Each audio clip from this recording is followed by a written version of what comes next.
Life isn't perfect, and neither are we. Nope. But we know how to face our fears And have some fun. and talk about all the messiest things of life. Like the messiest things. Get connected to yourself, get connected to others, and get connected to the life right in front of you. This is The Connected Life with Justin and Abby. That's me. That's you. And you. Do you remember that one time recently where I was right and you were wrong? I don't even know what you're talking about. Undeniably. Why are you bringing that up? That's not possible. There's never been a time in this marriage you've ever been right. Undeniably, at least. I want to recall when we sat down to record this podcast a week ago. And I said, what do you think the odds are that we will get into a conflict while recording this podcast? Do you remember what you said? What? Huh? You said absolutely not. I can't hear you. Absolutely not get into a conflict. I can't hear you over the sound of me being zero. right. The odds are absolutely zero. And we didn't. Look, we're here. Okay, maybe we're re-recording it because maybe Abby made things difficult. That is not what happened. Yeah. But the ironic thing is, I thought I had this feeling that we could get into a conflict over it because it's such a juicy subject. Yeah. For marriages. This is one that sets fire in a lot of relationships, at least the issues that are attached to it. So the hope is that we do an episode like this and it's kind of like we're firemen. Yeah. Yeah, we're going to put out the fire. Yeah, hopefully this will help you. If you're listening to this, it will help you understand the dynamics, the hidden dynamics that are going on in your relationship that are causing strain and help you to find new pathways forward. Yeah. So every relationship has what they call the power struggle. And that's something that's a season of life that eventually, you watch couples, you talk about the three different stages of relationships, and you have that romantic phase and everyone's like, oh, I love you and kiss, kiss, kiss. You're the best thing ever. You can do nothing wrong. I love you. Kiss, kiss, kiss. And then you have phase 2, I hate you and I hope you die. That is not what phase 2 is. Phase 2 is a negotiation of wants and needs. Yes. And if you can't do it, if you can't successfully do it, you enter into a portion of that phase that is, I hate you, die, I don't want to be around you. That's not true. That's what it feels like sometimes. You are butchering the 3 phases. I'm just saying, I think that's what it feels for a lot of people is that they don't know how to negotiate the wants and needs well. And so then parts of you start getting angry, bitter, resentful, like a lot of weird stuff happens inside of that. And that's where you oftentimes end up in divorce or you get caught looping. And it's those couples that are in marriage like 40, 50 years later, and they're just like embittered at each other. And you're like, how did they survive their war all this long? Like, why didn't they just like tap out and give up? Oh, yeah. And that's unnecessary. But then there's the third phase. Yeah. Which is where it's like this mature love where you're like, I feel safe. Like, I respect you. You respect me. We can actually like know that each of us are going to negotiate really well our wants and our needs in this relationship. We're going to get taken care of. Yeah. It's the belief that my wants and needs and your wants and needs are both going to get met. And we have proven that. And so now we are at rest and at peace with each other. And now we can really love each other without fear. So basically, you've got to think, most of us grow up in childhoods where we learn that our wants and needs aren't going to get met for so many different reasons. Maybe you have a ton of siblings and they put food on the table and you're like, I've got to hoard my food or else it's all going to get taken. Sounds like our dog. Or maybe, mom and dad are really busy and there's several kids and you're like, if you get attention, then I don't get attention. We have all these things that create beliefs inside of us. My needs are not going to get met. Maybe your parents both work and they're really, really busy. And so you just believe no one's going to have time to meet my needs. So we all have these, or once, we all have these things that are driving us and we come into a relationship with our fears that I'm not going to get my needs met. Even for me, a lot of them were based on how I saw my parents' relationship. I watched their relationship and they didn't know how to negotiate their wants. And so neither of them were really feeling fulfilled. And so I came in with this bias that my wants and needs were not going to be fulfilled. Yeah. And I had to fight in order to not be run over. I had to fight in order to get them met. I had to fight in order to say that I existed in the relationship. So I think you come into relationships with so many beliefs from your childhood, from experiences, into relationship where you're not sure if the other person is going to want to take care of you as much as you're wanting to take care of them. Yeah. And I do, for my own personal sake, I always like to really point this out. Oftentimes there's conversations around needs, and we don't define a lot of them as wants. And it can get into a place of entitlement, right? Sure. Like you can be like, well, I just need this. And it's like, well, you have to do it and it has to go my way because I have this need versus this is actually a want. And needs to me, and I don't know, other people might see them differently, right? But I think when I look at a need, I go, there's food, water, safety, healthy communication. Like you actually need that for a relationship to be connected and thrive. Yes. There's certain aspects of things that you can go, I can negotiate out of this situation where this want that I have isn't a requirement for me to thrive here. I'd really like it. It would really help if I could, but if I can't, I can still thrive inside of this. So that's where I look at it and I go, I want to talk a lot about wants. And defining a lot of things as a want. Yeah. And it might be a strong want. I mean, like, this is the top of my list of what I want. Yeah. But as long as we have that understanding and we can decipher between a need and a want in a relationship, then we can negotiate a lot easier. Yeah. I think one thing that really helps me understand the power dynamic is that most of us are negotiating anxiety. Oh, tell me about that. When that is the frame, then I can understand why we're fighting so hard for what we want. So most of our wants are based on what will lower our anxiety. A great example would be in our house, you have less anxiety when things are all cleaned and put away. When I got married, I had less anxiety when things were messy because that felt familiar. So it really wasn't, are we fighting over how clean the space is? It was, we're fighting over whose anxiety is going to trump the other person's. Like whose anxiety is going to get taken care of and whose anxiety is going to get abandoned. Yes. Who's going to get soothed and who's going to have their anxiety grow? Because for me to clean the way that you wanted, my anxiety really did have to grow. And for you to be messy the way I wanted, your anxiety had to grow. And this is where the battleground happens in relationships, is we're fighting for our anxiety. Another example is so silly would be like temperature. This is so silly, but it represents so many different things. Is I get anxiety when it's too cold. You get anxiety when it's too hot. Like you feel uncomfortable, I feel uncomfortable. And these are where the power dynamics start to come to butt up, because we're fighting for our mental health. We're fighting for our sanity. And so there's a lot of times that we get desperate and frustrated. And then once we're triggered, once we're dysregulated in our nervous system, then we are no longer able to think of secret option C's, to find solutions that are outside of the box. We often get stuck in that rut of either your needs get met or my needs get met, or your wants get met or my wants get met, but not that we can find a solution where we can both get enough of our wants met.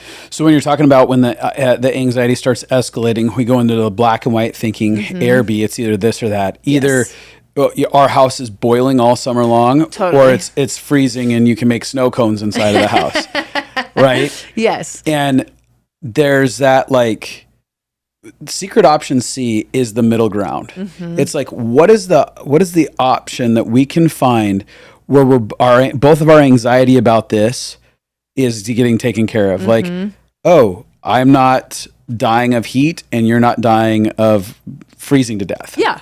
Right? Yeah. And like a great example for us in this specific example is that I was like, if you want to keep it colder, then I'll probably wear a bathrobe anytime I'm in the house, because that is a way to warm up. That also means I'm uglier in the house. I think a better word is frumpy.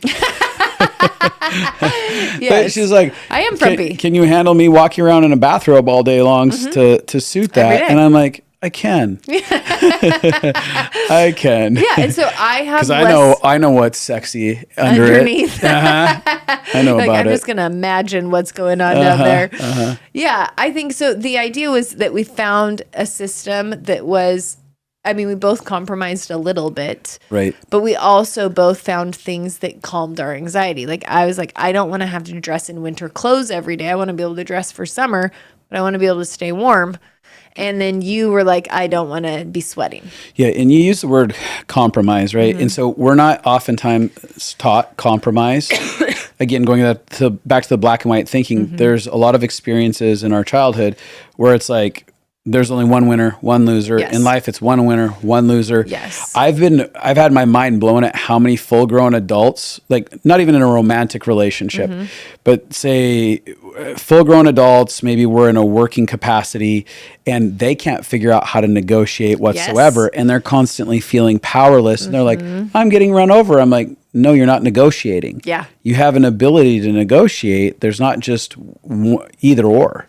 And I like to think of, I don't really love the word compromise because it often feels like that means I'm giving up all that I want and you're getting all that you want. I think that's what is in people's minds when they hear compromise. Right. And the idea more is I'm looking for a win-win. Yeah. And I might be giving a little, and you might be giving a little. But the idea is when you consistently find win-wins, you are consistently seeing that your partner or your friends or your coworkers are willing to come to the middle with you. And what that communicates is, I'm willing to meet you. And when you're communicating back, I'm willing to meet you, you start to get out of that poverty mentality of my wants are never going to get met. And then you start to have a little bit more generosity of love between you two, flowing between you two. Now, I do think that it takes brainstorming and negotiating. And we're going to give so many examples of different friends of ours and ways that they've negotiated where their wants were opposite in nature. Yep. Because I think it's important to start to see and hear what secret option C's can look like, because we often get stuck feeling like there's no option other than I win or they win. Yeah. I also do want to talk about the idea that a lot of us are unaware of what we want. It might not be at the surface, at least for me. You know, I grew up in a way that I had wants and I had needs. And when I got into marriage, I wasn't cognitive of what they were. You weren't conscious of what was going on inside of you. I just know something doesn't feel good in our exchanges. And then there's a reaction. And a lot of times, there was, for me, and you can correct me if I'm wrong about how you experience this. Thanks. So I thought I will. I'll correct you. I will. So like when I came into trying to get what I wanted, there was aspects of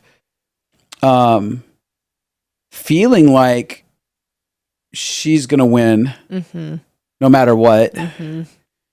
So whatever it is that I just might as well figure out what she wants. Yeah. So there were a lot of times where maybe you'd ask me like, hey, what do you want in this? I'm like, I don't know. What do you want? Totally. Because there was this defeatism inside of me about getting something met. Right. And that came from your childhood. Right. Yeah. Right. And I think a lot of people have anxiety about bringing a want to the table. Oh, yeah. Especially if you had dominating brothers, sisters, parents, authority figures, where there was a demand and a domination to get what they want, and then you get ran over. You're just like, I'm going to get run over anyways. Yep. I feel defeated. And also there's a sense of hopelessness. So for me, the idea of saying, hey, I really want this, or I actually need this. I can tell this is something I need to function well. Raised my anxiety and made me feel like I'm going to get my hopes up, and then my expectations will get dashed to pieces if I bring it to the table. So why even try? Totally. So there's a lot of learned helplessness for me around expressing this. Yeah. Whereas it's funny because total opposite. I had a friend in college, and all he let everyone know is exactly what What he he wanted. wanted, what he wanted to do, how he wanted things to be. And he constantly asked no one what they wanted. And I think he was like probably the youngest child. And he got served completely by his entire family Sure. and everything. He's like, I want this, I want this, I want this. And it was like silver platter type thing. Yes. And so that was an extremism that was almost like very selfish and self-absorbed. And then you can pendulum swing into self-abandonment, right? Yeah. And for me, talking about someone who came from self-abandonment, it didn't mean I completely abandoned. So there was initial self-abandonment. Then I'd go into bitterness and resentment about I'm not getting what I want. I'm not getting what I want. And then Everything's about her. She always gets her way, even though I'm always giving her way and not even having a voice. Right. And it's never enough. So I wasn't bringing to the table my words like, hey, I can tell I want this or need this. And how can we get to that? So then it would bleed out in other ways, maybe in the ways that my energy came out, maybe the ways I engaged, or maybe it came out and finally demands. Yeah. Like, again, I wasn't aware of what I actually needed, so I just So demanded, we true. need to do this. Yes. We're doing this now. Yes. It was like, I have no wants, or I am demanding we do this exactly the way I want without any ability to talk through it. So a lot of times people, and I'm saying this because you might relate to this and be like, oh yeah, like I just run away from everything. And then I secretly am bitter and resentful and stewing. And then somehow I act out, like being aware of that. Like, am I acting out? And I don't have to act out if I get things balanced. Right. So ultimately, I would go into the demand because I thought the only way you can get what you need is if it's so strong and so powerful, it trumps anything the other person wants or needs. Yes. And this is so common, what you're talking about. I want to humanize it is, and I know that happens to me. If I'm getting run over, if I'm feeling like I don't matter, you have to kind of put a wall up to say, no, enough. I matter here. And I think that people, even if they don't do it out loud like that, like I know a lot of people in relationships where they like one person is the person who has loud needs. And this is a great example, like Pizzi and Johnny. They've been on our podcast a lot. Pizzi was much better at communicating what she needed and what she wanted than Johnny was. So he just met a bunch of her needs, but he would just stubbornly, internally do what he wanted and not compromise on things. But it wouldn't be out loud, and it wouldn't be saying, hey, I actually need you to care for my heart, or I actually need some time alone, or I actually need whatever. Instead of communicating that. Now they've moved through that, so that's why it's fine to share. Yeah, and they by talk name. about that stuff with us. Yeah. But now he'll negotiate. Now he'll say, oh, I can tell that this is what's going on inside of me and this is what I want. And how can we find a way for both of us to get our needs met? You know, and they're a great example. When you have kids and you're busy, you have mental workload, you have workload, you have finances, you have taking care of the kids. You might both be needing time alone at the same time. This is where the negotiation battles happen, is when you both have things that are happening inside of you where you need something and it's happening at the same time as the other person, and that's where the sparks fly. And because it had been a habit of just either I give it all to you or I demand and I take care of it for me, that can create a chaos loop, because it's almost like, I imagine it like a tennis ball that keeps getting passed back and forth. Like, your needs matter. Now your needs matter. Now your needs matter. But never are they learning that both people's needs can get met at the same time. So it's always somebody getting frustrated until they have to demand something. Well, one of the things that I want people to think about while they're listening to this is, are you are you an archetype that is take? Are you an archetype that's give? Are you an archetype that's give, demand? Yes. Are you an archetype that's demand? Do you notice there's a lot of passivity?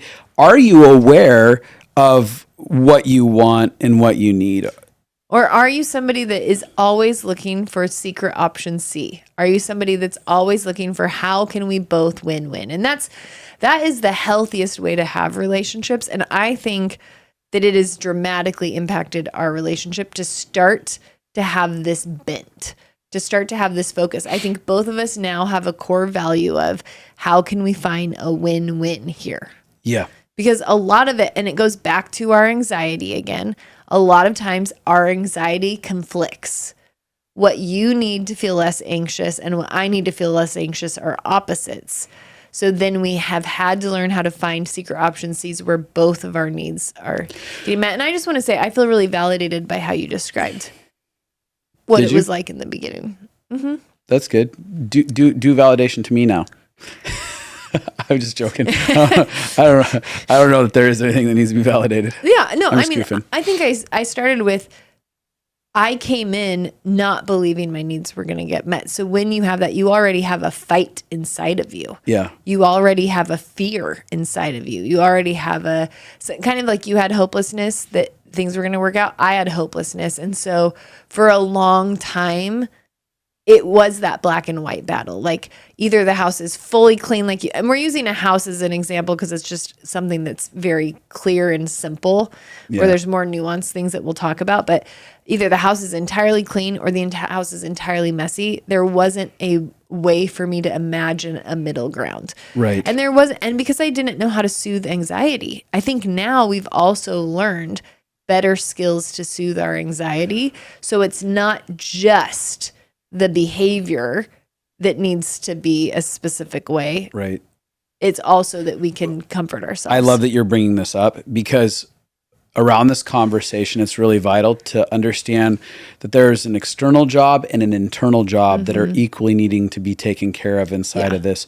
So when we talk about negotiating wants inside of a relationship, it's beginning with the idea of, are you a powerful adult who's being able to manage the inside emotions? And if you're not being powerful and you're needing something outside of you to fix this world inside, then there's something that needs to be adjusted, and you need to be honest with that. Yeah. I think a lot of people live inside of relationships being very victimized. Yeah. Right. And I think that we did that. We lived very victimized inside of ourselves, and that escalated the war because I'm like, you're my problem. If you had changed this, then my anxiety would be then lower. my anxiety would go down instead of, she might not change that. Why is it I have so much anxiety? How do I get out of anxiety inside of myself? And that's a whole other conversation that's outside of this, but I want it to be really taken into account when people listen. Like, am I actually a powerful person that works on my insides before working on the outside? Absolutely. I want to give a couple practical examples and then we'll give some more tips on how to practically do it.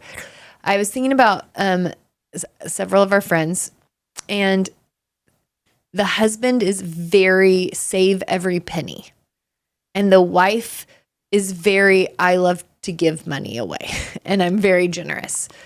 And they found that the way she spent money, and she's actually not an overspender, but she's definitely not stingy, not like a save.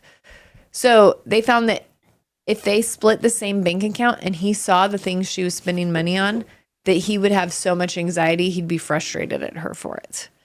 And they saw, and so they were like, we're hitting our heads on this. So there's the black and white, you save money the way I do it, or I spend money the way you do it. That's how we often want to do. Or you just let me be whoever I want to be and we won't have any compromise, which is what we all deep down want. We want to be able to do whatever we want, instead of viewing that coming to the middle is often really healthy. Like often we are attracted to the opposite of us because the middle ground is very healthy for us.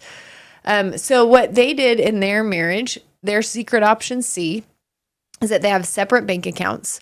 They have separate bills that they each pay, and separate things that they each save for. And she can spend whatever she wants up to $200 without checking in on him with him. You know, like she might be like, oh, I want to buy this pool float for this friend of mine. Doesn't have to check in with him. He also doesn't have to see it and get anxiety about it. But if it's over $200, she checks in with him on things.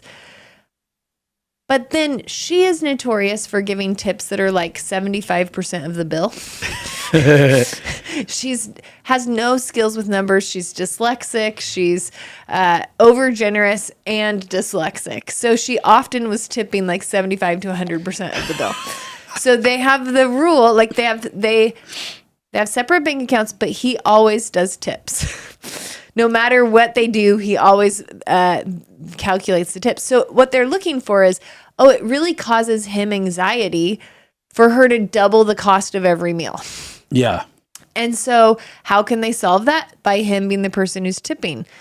She's like, I really want to be able to give, but I don't want it to cause you tons of anxiety. So she has her own place where she can do that, where it doesn't cause him anxiety, but there's parameters around it so that they can both feel freedom to be themselves, but both feel like they're honoring each other. Then they can have conversations about finances and their goals and what they're doing without fighting as much.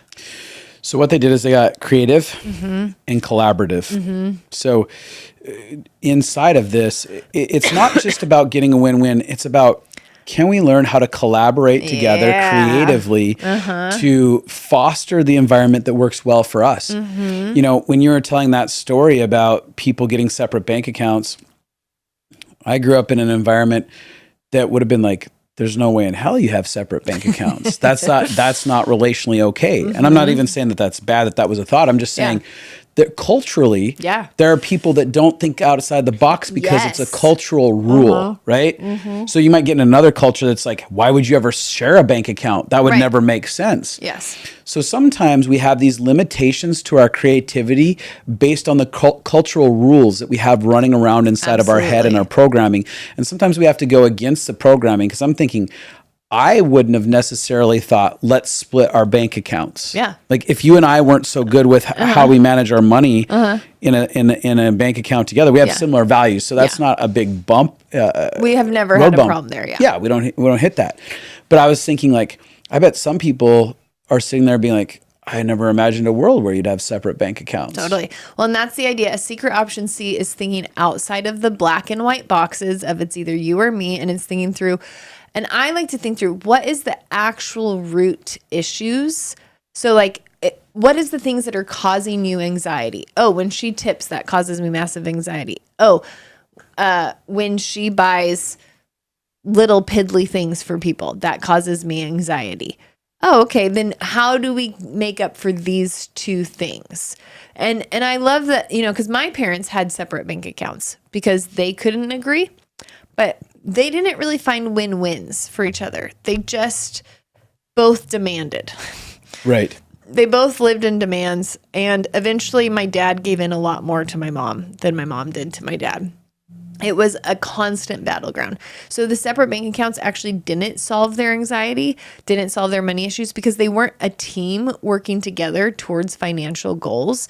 But this couple is. They're a team that they're like, okay, we want to save towards this. So we're both going to put money towards this. We want to do well with our finances. So we're going to work hard to get this. Like, there is a common goal of collaborating together, not just we are doing this to demand our own way. Using this financial situation, a lot of times when people don't collaborate creatively, what they'll do is they'll look for a way to change the other person. Yes. So I'll keep chipping away at you. I need to control you. Yeah. To be more like me so that I can finally have less anxiety. So you either collaborate and create, or you control is oftentimes what takes place. Yes. And so we want to get out of that control mindset of I need to control you, I need to change you, right? To we're each equal partners that are participating here. Yes. And we can find something. And I just think about, like, if you're in a committed relationship, this is a team. A lot of times, though, because of these problems here, it's like I'm in bed with the enemy. Absolutely. Yeah. I share a house with an enemy. Somebody that I'm surviving daily and weekly, instead of being like, are we defining from the get-go that I am in relationship with a teammate? Not just 100%. A romantic partner, but a teammate. Yes. And if I am with a teammate, we want this team to do what? We want it to win. Yeah. We want to win a lot. Yes. Inside of that. And so I think of these two and I'm like, they could have either bludgeoned each other to death. Absolutely. To get there, or they went, we found this solution and we're moving towards common goals and we're finding ways to still get to those goals, even though we're so different. Yes. In how we operate. 100%. Yeah. We have so many examples like this, so I'm going to keep rolling, but that is really important. What you said, I think the feeling of feeling like you're on the same team actually beats the battle over once. Right. If you feel like, hey, we're together trying to figure out how both of our needs can get met together, that instantly is that abundant mentality of I matter and my anxiety matters and my cares matter and you matter and we're working together, it breaks the island mentality. I don't know if Pete and Johnny might have talked about this, but also I've had therapists talk about this. And they've said, I'm not for Abby. I'm not for Justin. I'm for the relationship. And like you said right there, you were pointing that out, is that like when you're for the relationship, you're willing to yield and give in to win-wins because you're like, I'm not just trying to take care of the health of me. I'm trying to take care of the health of this. We were both trying to take care of the health of this relationship. Yes. Okay, so I have a friend and they are very social and their partner is much more introverted. So they want to invite people over all the time and it was really causing their wife anxiety.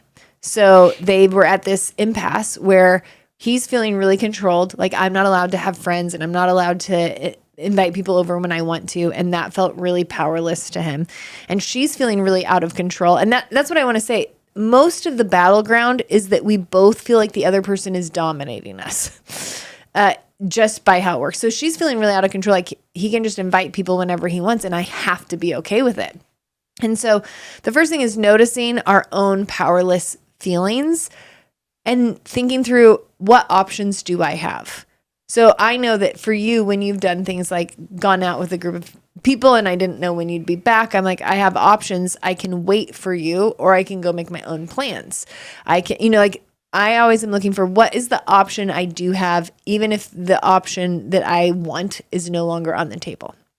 So she feels really overwhelmed when he has all these people here. So he asked this question, which I thought was great, which is, what is your anxiety about having people over? And she's like, I feel the need to feed people and to host them. And then I feel stressed about having food and then having to cook and then having to do all this stuff, which makes sense. That's from her childhood. Hosting is super important. Cultural values. And so he's like, oh, I don't want to have to feed my friends all the time. So he's like, what if they have a great backyard? What if when I invite my friends over, we just hang out in the backyard and we're not even in the kitchen? And then you don't have to feel any pressure in the kitchen. And she was like, oh, that would feel easier for me. That would feel better. And so the idea is looking at what specifically about this is causing anxiety. And is there a way that we can find a way around it so that, and now it all depends on your frame, because you could be like, that man is manipulating her to get his needs met. And if you have a belief from your childhood that that's what people do to get their needs met, then that's how you would view it. But if you see it that he was really looking for, I don't want to build resentment towards her and I don't want her to build resentment towards me. And this is what we often do. They're like, let's try it for a month, see if it works. And if it doesn't, we'll tweak the system and we'll come up with another option. And that's also, that's not the only option. Another option also in that scenario is for her to work through, like, why can I not be okay with not serving his friends? Like, what do I have to do inside of me? That's also an option. But he didn't demand that. Yes. He didn't say, you need to get over your shit inside of this and figure yourself out in this because it's my friends. You can do this with your friends. My friends are going to come over, figure it out. He was like, all right, for now, can I find an external option that we'll deal with? All right, we'll go outside. Not a big deal. We don't have to hang out in this side of this space. And she still gets to go on the journey of like, oh, I want to evolve over time so that they can come over anytime and they know where the fridge is at and they can grab food and snacks out there on their own. 100%. Yeah. Yeah, that's great. Should I keep going? Yeah, keep going. So we have a couple of friends, and they both love being out with people, love doing fun things. They're 7s on the Enneagram. And so, but they're married and they have 3 kids. So life demands a lot when you are in the early young parent phase. I mean, actually any parent phase, but specifically little kids. So there's a lot of needs required. And they found that they were bumping into frustration and resentment over when the other person was just gone. Like, who you're gets a hanging get out out of with jail free card today? 100%. 100%. The wife would be like, you were just gone all weekend doing all these things. Or the husband would be like, you've just been gone doing all this stuff, and I want to go be with my friends. And she's like, I want to go be with my friends. And so there's that common need. And this is what happens when there's limited resources, right? Like you have limited amounts of time and energy to be with all of your people when all of a sudden you're really busy with your family and giving all of your time and attention to them. So what they decided to do is and this is the thing that I've seen with us. We often have to play around with solutions till we find a solution that actually works for both of us. Because sometimes I'm brainstorming something and it seems like it'll work, and then when we try it, it's not as good as it sounds. So they got to the place where what they do is the wife, every Tuesday night is her night. She knows that as soon as it's guaranteed, it's on the schedule. Yes. It's like from 5 or 6 p.m. as soon as she's done, whatever their time is, for as late as she wants. Tuesday night is entirely hers. She doesn't have to communicate to her husband in advance. She doesn't have to ask for permission. She doesn't have to get time. Like that is her night. Wednesday night is his night. So he gets to, she's like, often he doesn't even come home from work. He goes straight from work. He does his thing because they needed that feeling of like, I still can be an autonomy human. I still can have my own life. I can still feel like an adult that gets to make my own choices. And a lot of times we need this in relationships. And so he can go and he does whatever he wants, and then he comes back. Now, there are some compromises. Just because you have Tuesday night off doesn't mean Wednesday morning you don't have to be on kid duty. Just because he has Wednesday night off doesn't mean Thursday morning. So you can stay out as late as you want, but you're still going to have to be getting up at 5 a.m. when the kids wake up. So there's that natural boundary there. And then they have days, so they have each their own day, and then they have a day that a night they hang out together every week, and then a night they try to do something as a family. So that means that they know that their individual needs are going to get met because that happens every week. They know that their couple needs are going to get met because they have a time every week. They know that their family needs are going to get met because they have a time for that. And so they've negotiated this world where they know what they can count on. And so they're not fighting. They're not, and this is the most peace and the most connected I've seen them around free time because they found a system where neither person is resenting the other person. Yeah. This is actually great that you brought this up because when it comes to one of the greatest power struggles I see in marriage is around parenting, actually. That's a place where each parent is feeling like they're getting ran over, dismissed, overlooked, neglected inside of the situation. And that's where the fire really starts. Absolutely. Right? It just starts blazing inside of it.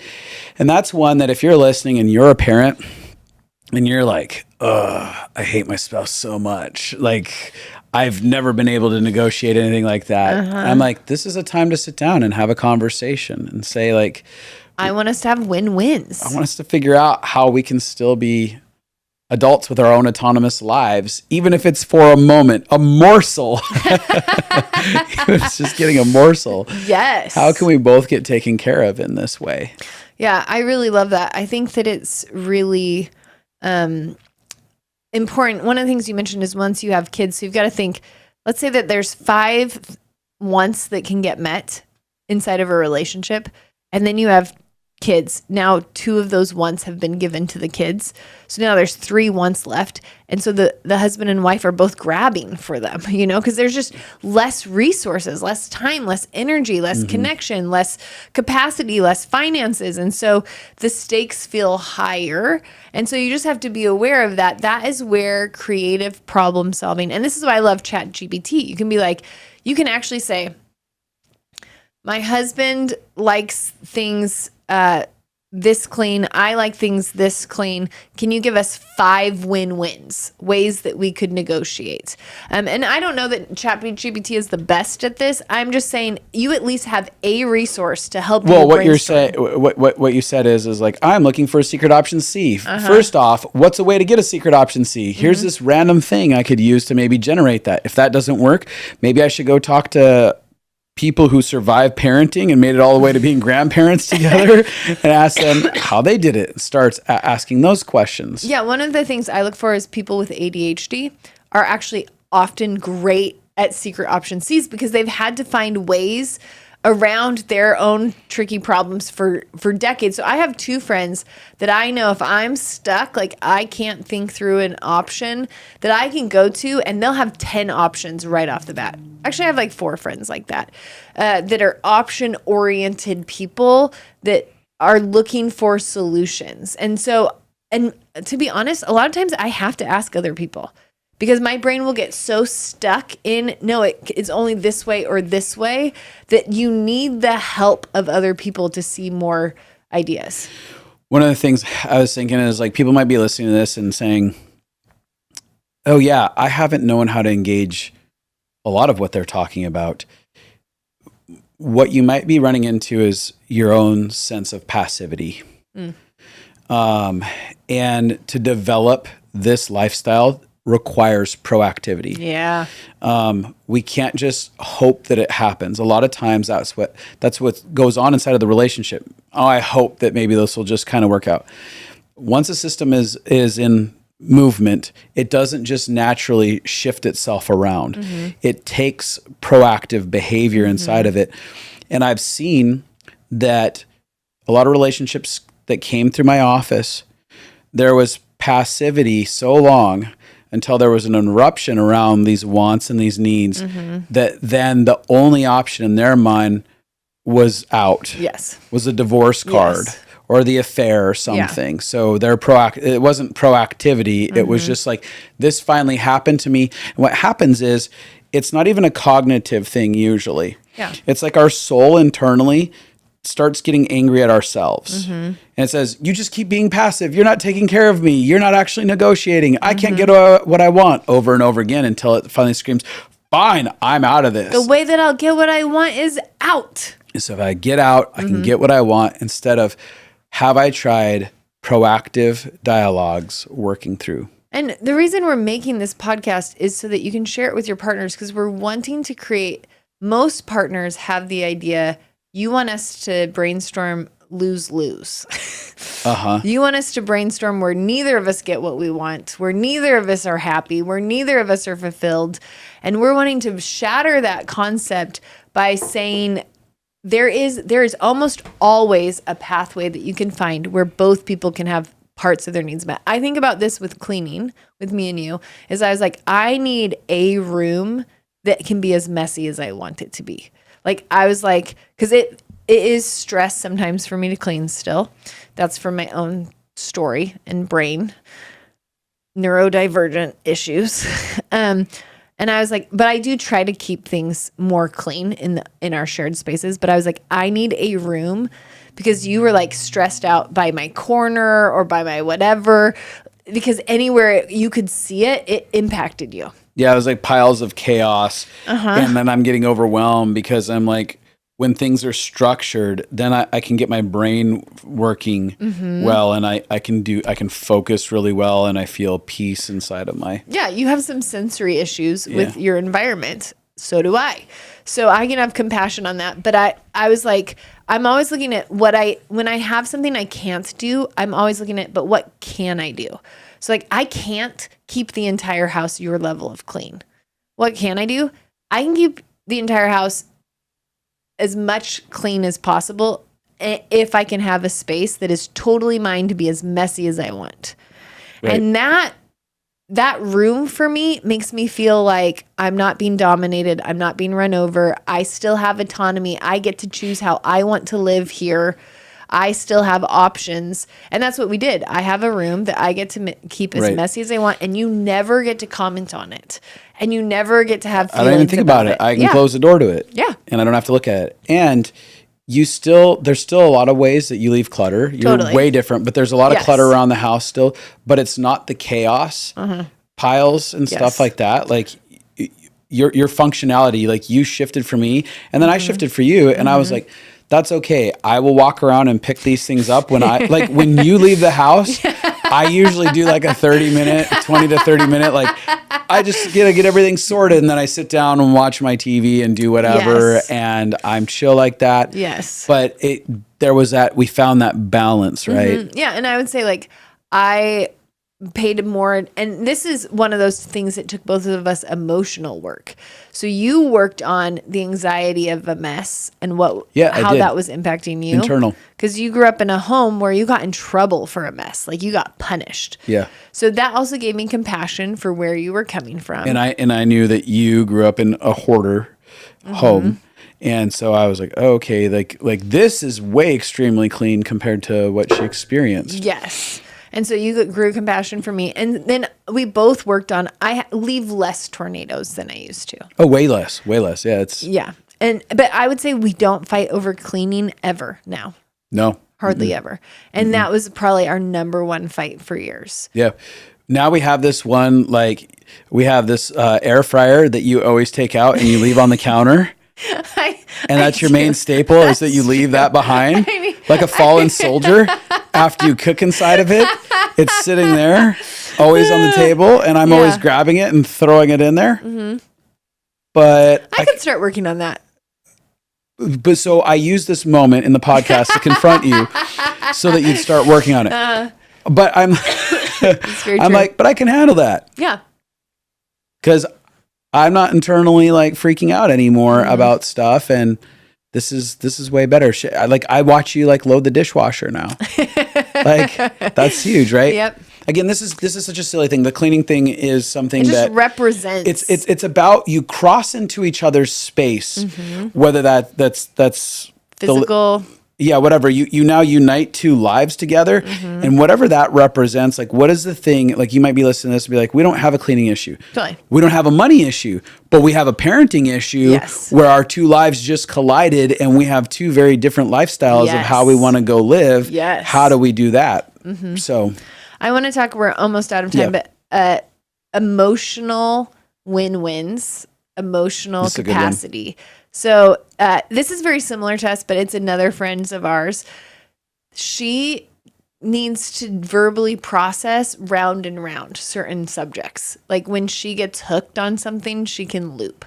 And so that is obviously she's having anxiety about something. So she's needing to verbally vent about it.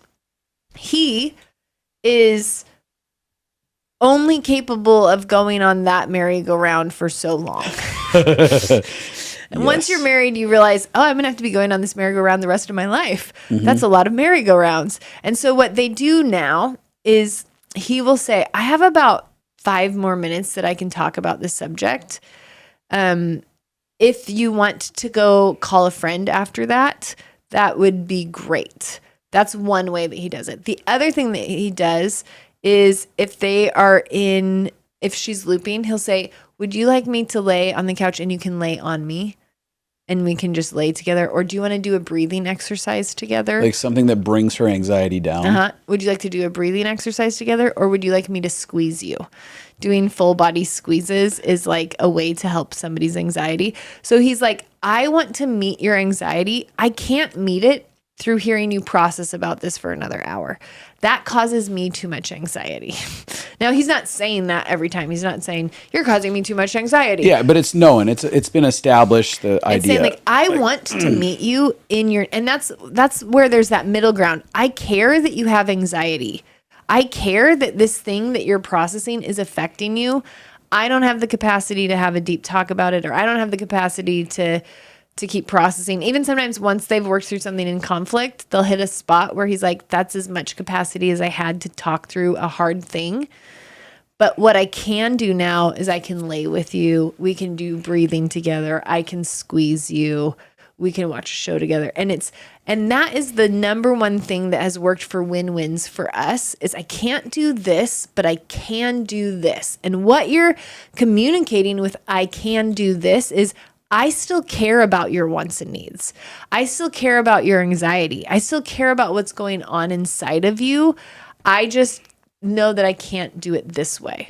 And I know you've done that a lot in our marriage. And do you want to talk about how that's impacted things? Well, it's relieved me because, look, I mean, bluntly spoken, I felt trapped on the other end of your ramblings sometimes. And I was just like, dude, how many times do I have to go through listening to this thing? Because there's times where what you were sharing, it felt pointless to keep looping on something if you just don't take a solution. Take a solution, move forward with it. I've heard it. It's like, we've talked about it. I hear you're sad. I've acknowledged that. It's not like you weren't validated. Move forward. And I could tell at points, like, I felt resentful towards it. And I felt like I was bad. And this is something I wanted to address. I felt like I was bad for saying I can't do more of this. Totally. And a lot of people, if you've, like, that's part of codependency. And if you've grown up in an environment where you're codependent, you don't feel like it's okay to be like, I can't meet that. Yeah. So I had to get over some of my own personal shame inside of it. And then I could tell you, like, I love you. I care about you in this area. I can only listen this much more. I need you to actually process some of those things with your friends.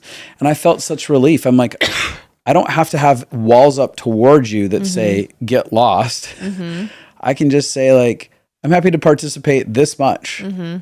And it's easy potentially to have a partner that feels rejected or offended at that. Sure. And that's something that needs to be addressed. But what you really did is you're like, I can tell he only has so much capacity and I'm going to go do this. And I negotiated. I was like, I need there to be a buffer time. I can't just have you be like, I'm done. So like what you would often do is hit your capacity and be like, I'm done. I can't talk about this anymore. And that felt so abrasive to me if I was feeling vulnerable. So I was like, I need a 5-minute countdown. Yeah. So I started saying things like, hey, babe, I love that you're sharing these things with me. Yes. I want to show up really well for you. I can tell that I probably have about 5 to 10 minutes left on this conversation. And then you may need to go share it with some friends if you need to keep going with it. Yeah. You're like, oh, thanks for letting me know. Okay. And I set healthy expectations for you. Yeah. I want to talk about another one kind of along those same lines. This is another friend set of ours, but it's also us. So I can share from both. You get very passionate about politics. Yeah. I mean, not as much anymore. Yeah, but sometimes that has been a thing that you can get hooked on. Yeah, definitely. And you can get very ranty. Expressive. That's a good way to say it. Expressive about politics. And so I have really found that, like, I have a limit of how much, because what it feels like is dysregulation to me. It feels like fear to me. Even though that may not be your intention and you may be loving it, it may just be fun for you to be thinking about, but that's what goes off inside of me. So I can tell it's causing me anxiety. So I'm either going to just shut down and block you out, or I'm going to be rude to you about it. Or I can do a secret option C, which is like, hey, either can you share your feelings underneath what's going on here? Like, what are your vulnerable feelings about this? Are you feeling scared? Are you feeling sad? Are you feeling out of control? Is this something to do with your childhood? Like, I could connect to something deep like that. Or do you need to go vent about this with some of your political minded friends?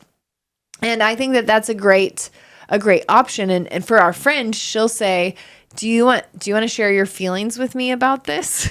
Like, your actual feelings, not a rant, but like not a rant about how stupid a specific politician or a specific, I don't know, bill is, or do you want to tell me how this impacts you personally, or do you want to go call your friends? And you can say it in a soft way. You don't have to be cruel. You can just say, I can tell that you're really passionate about this. I love that you care about the world and want to make sure that it's a good place. I'm feeling a little bit overwhelmed by the intensity of this conversation. If you want to talk about it in a more peaceful way, I'd be open to listening. Or if you want to go rant, I want you to be free to go rant. And I know you have some friends who will rant with you. Yeah. On that note, you're talking about people going to friends, right? Mm-hmm. So it's very easy for committed to relationships to become very insular. And it's just the two of them. And they're not taking the time to go to friends. And a lot of times that happens with men. It's not always, but a lot of times that happens where men aren't going to their friends. It happens with women a lot too. Yeah. Yeah. I can speak for masculinity. I've seen a lot of men who don't have a friend group that they're going to in the middle of stuff like that. And so it especially feels difficult in rejecting to not get certain wants met. Mm-hmm. So for me, when you're like, do you want to go to friends? Because I have a friend group that I've cultivated with, I'm not thinking, why can't she be this for me? Totally. Why can't she do this for me? Yes. The way that I want or think that I need in this moment. Absolutely. Right? It's great. I'm speed dialing Craig. Totally. Now, I will say that there are a lot of things we talk about. So if you're listening to this and then you just tell your partner you don't have capacity to hear them talk about anything, that won't go over well. Like there's a lot of things you have capacity to listen to me for. And vice versa. And vice versa. So we're not playing that card in every single way. You can't just avoid emotional intimacy and tell them they need to go have other friends instead. But it's that idea of I'm giving here so I know that there's space for you to get some needs over there. I was thinking about friends and friends helping out. I know one person, they were needing their autonomy when it came to parenting, and they could never get out of the house because the wife was always like, I don't want to have to be here alone. Yeah. Even if I have my own nights off, I don't want to be alone. He's like, great. Went to his buddy and said, how about your wife have a wife date on these nights with my wife? They hang out, we hang out, and they can hang out at the house together. And he was like, brilliant idea, bro. I got it for you. Well, and what you're saying is I'm not going to get stuck at the wall of it has to look this way. I'm going to brainstorm a secret option C. There's more options than just this thing. Yeah, and more options become available, especially when we cultivate community. And now this is such a bunny trail on this, but the more you foster good community connection, the more you can find solutions to your wants and your needs in a really healthy way. I love that. Yeah. I want to end with this, which is just, so I'm often looking, what can I do? What can't I do? And that's sometimes you have to learn that through trial and error. You're like, oh, I thought I could listen to this whole conversation about politics, but now I'm starting to hate them. So now I can't. Like, or whatever the thing is. Oh, I thought I could compromise and give him a night away twice a week, but actually I'm realizing I can't. Whatever the thing is, you're allowed to then amend and be like, what is a different thing that I can do? So I'm always looking for what can I do? What can't I do? And where is a spot that I can sustain a little discomfort? Yes. Because it is healthy as humans. That discomfort is how we grow. And there's a lot of ways I've had to learn to come to the middle with you. Like you like to plan things. I get anxiety. This is like a funny thing, but I get anxiety when we plan things too much. You get anxiety when we don't plan things enough. At all. Yes, at all, which is fun. And so we've had to negotiate. I need to be okay with planning things a little bit more. So I push myself towards my discomfort a little bit. And then you push yourself towards your discomfort a little bit of being more spontaneous. And so what we've done is because we're looking for the win-win, we're comfortable with us both facing discomfort. And it's important to notice in most marriages, you're both going to feel discomfort in some scenarios. That's just going to happen. When you're having to hang out with my in-laws or whatever, vice versa, or you're hanging out with all the girls for a night and you don't like it, whatever the thing is, there's going to be discomfort. That's part of a relationship, is that you're going to give things that are not the most fun because that's part of love. And that is part of the human growth curve. The more that I avoid being uncomfortable, the less tolerance and resilience I have in life, and the more I actually have anxiety. The way that I grow past my anxiety is to push into it a little bit. So we're not trying to create a life where whatever I do never causes you anxiety and vice versa. We are aware of that need to have a little bit of discomfort, and we're open to it because that's not the end goal. The end goal is win-wins, but we're not afraid of that uncomfortable middle ground. Well, we've worked deliberately for years at growing our capacity and developing grit inside of us. So it's like these tiny little things don't suddenly break us. So we're willing to face a lot inside of ourselves. We have a pretty large ability to sit inside of discomfort and be okay inside of discomfort.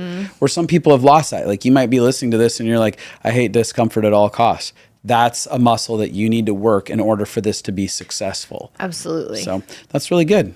Yeah. Can we negotiate our way out of this podcast to ending this podcast? Hey, I felt really connected to you through this. Yeah, it felt really good. It was way better than the first time we tried this. It was way better than the first time we tried it. Yeah. And win. I feel really proud because we negotiate daily. And I think that's important for people to know. Yeah. Like, it is constantly negotiating because it's negotiating time, schedules, approaches. There's so many different decisions that we need to make, and we're opposite in so many ways.